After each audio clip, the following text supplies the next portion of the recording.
यहाँ पर पूरे प्रखंडों में, जिला के सभी प्रखंडों में 2 दिवसीय अनशन सत्याग्रह कार्यक्रम किया जाएगा। जैसा कि गरीबों को लंबित मांग रही है कि जिस जमीन पर हम बसे हुए हैं उस जमीन पर पर्चा दिया जाना चाहिए। 1947 में ही कानून बना था कि गरीबों को जिनके पास जमीन नहीं है और बसे हुए हैं उनको सरकार पर्चा देगी, लेकिन अभी तक बहुत ऐसे गांव हैं उन गांवों के गरीबों को पर्चा नहीं दिया गया। इस मांग को लेकर हम लोग 2 दिवसीय अनशन सत्याग्रह का कार्यक्रम किया जा रहा है। उसमें तो एक चौंकाने वाला घटना ही है। एक पहलेजा गांव में 20 रविदास राजवंशी जाति के लोग हैं जो बसे हुए हैं। 20 घर अभी बना हुआ है और आज से नहीं, उनके फगुनी राजवंशी जो हैं उनका बता रहे थे कि उनके दादा ही उस जमीन पर काबिज रहे हैं। उनके दादा के, अब जबकि फगुनी राजवंशी का 80 बरस का उम्र है, तो आप समझ सकते हैं कि उनके दादा का उम्र कितना होगा और कितना दिन से उस जमीन पर काबिज हो। लेकिन उनको, उन पूरे परिवार को वहाँ से हटाने का फरमान जारी किया गया। इतना ही नहीं, वहाँ के तत्कालीन जो सीओ थे वहाँ जाकर के महिलाओं के साथ, उन गरीबों के साथ अभद्र टिप्पणी भी की। तो ये बहुत ही दुर्भाग्यपूर्ण की बात है, बहुत ही गड़बड़ है। ये तो इसको लेकर के भी अनशन पर लोग बैठेंगे। दूसरा है कोनी कुटी में हेमंत शर्मा जो ये आपका हाईकोर्ट से भी उनको हटा दिया है, फैसला जो उसके पक्ष में नहीं है, और सिविल कोर्ट से उसके खिलाफ फैसला। ये धार्मिक न्यास बोर्ड की जमीन है, लेकिन वो किसी न किसी तरह से वो जमीन हड़पना चाहता है कोनी कुटी में, और एक आवेदन दे दिया एसडीओ के यहाँ। एसडीओ बिना वहाँ के गरीबों के कागजात देखे बगैर पूरे ज़मीन पर जो खेती लोग करते थे उस खेती को रोक दिया गया। खेती पर रोक लगाने के लिए पुलिस भेज दिया गया। भाजपा का राज है। भाजपा के राज में जिन गरीबों ने वोट देकर सत्ता में बैठाया, और उन गरीबों के ऊपर अब बुलडोजर उनके जीविका छीनने की कोशिश चल रही है।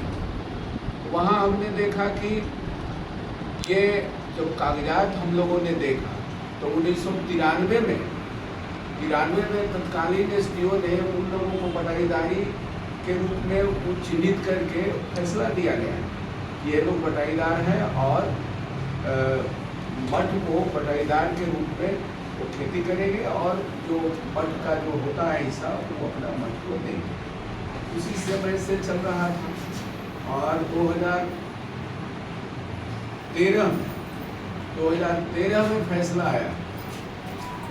2013 में ये सिविल कोर्ट से फैसला आया कि उसमें वादी नहीं जा सकते।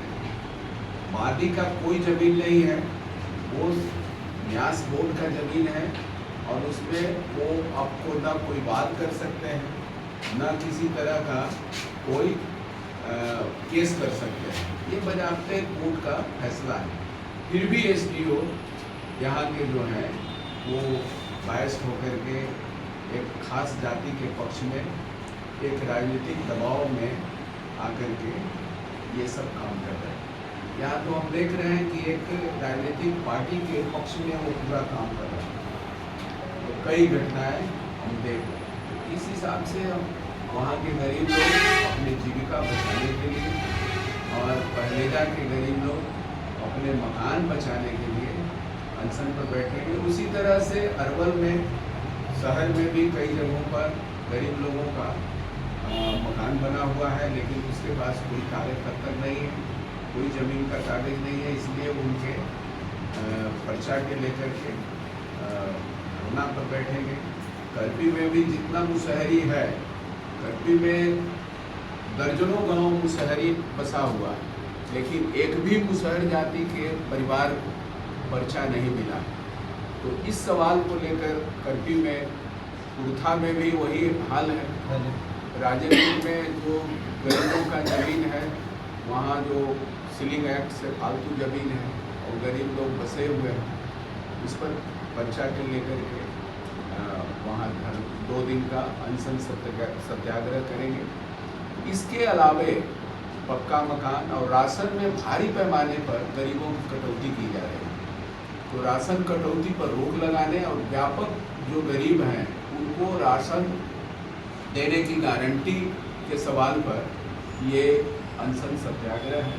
पक्का मकान के लेकर के, और जो प्रवासी मजदूर हैं, यहाँ के बहुत सारे लोग जो मजदूर हैं, गरीब परिवार के लोग हैं, वो बाहर कमाते हैं, उनके लिए सम्मान और रोजगार की गारंटी हो, उनकी सुरक्षा की गारंटी हो, इसको लेकर कानून बनाने के सवाल पर ये अनशन और सत्याग्रह का कार्यक्रम किया गया। तो अभी पूरे आप देख रहे हैं कि गांव में सफाई मजदूर का पंचायतों में नियुक्ति किया गया है, लेकिन उन लोगों को कई महीनों से वेतन नहीं दिया गया।